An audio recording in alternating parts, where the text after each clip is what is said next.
Hi everyone. In this video, we'll be going over the private keyword and nested classes.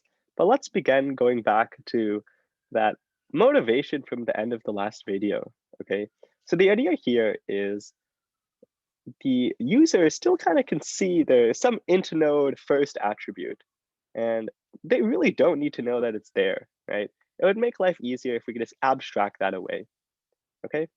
So this is a motivation for using the keyword private. And if we recall the SLList class so far is we have this class where we have a public int node first. And this public doesn't really serve any purpose if only the SLList class should be able to use it, right?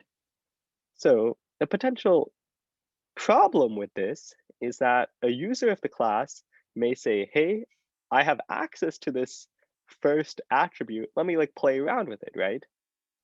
So in this l.first.next.next equals l.first.next, kind of pause the video, see what's happening here. And what you'll notice is that in our final link in this to-link int list, it's pointing back to itself. So yeah, it's not a great linked list design. Okay. And in order to solve this, we can use the private keyword. So the private keyword says that only members of this class have access to this attribute. So if we execute that same code from before, and it's in another class, it's going to error because first has private access in SLList. Okay, so that's the third improvement we covered so far in this lecture. And another reason for restricting access besides mean users is to hide implementation details from users of the class, right? Going back to that example in the beginning of this video, if a user is looking at a class, it's less for the user to understand, right? And another benefit of this is that it's safe for us to change private methods, right? If the user doesn't really see this private method is here, I could change the private methods without the user knowing, okay? And a quick analogy looking at a car is, let's say that I have some car and some features are available to me, right? Some things are public, like the pedals, the steering wheel. On the other hand, some things are private. Some things are abstracted away from me, like the fuel line and the rotary valve.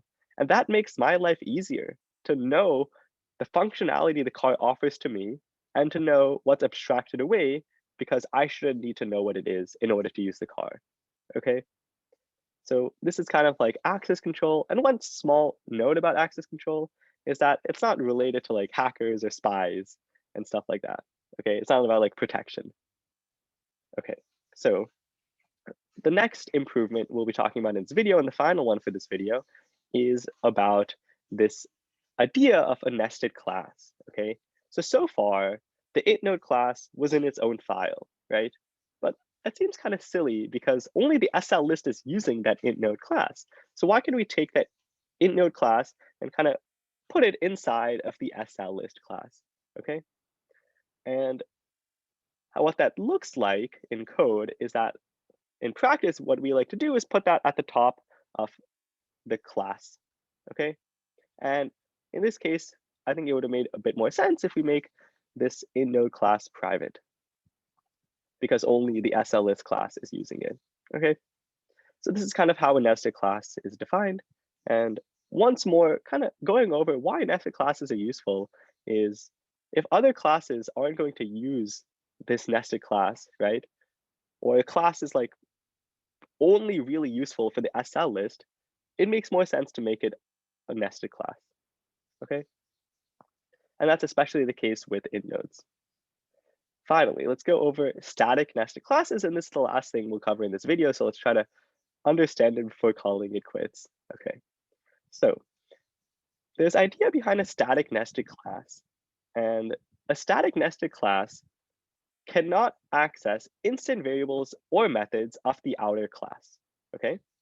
In this case, when we have some sort of int node, it doesn't need to access the SLList's instance variables or instance methods, in which case it makes the most sense to just make it static.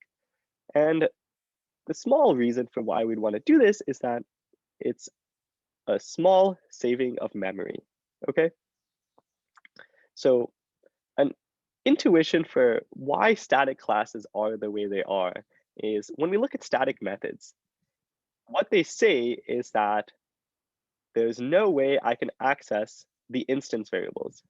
When I look at a static class, there's no way I can access the outer class's instance variables, right? So it's a very similar feel to the usage of this keyword static you've seen so far, okay? Yeah, so that's all for this video. Stay tuned for the next one. It'll be fun.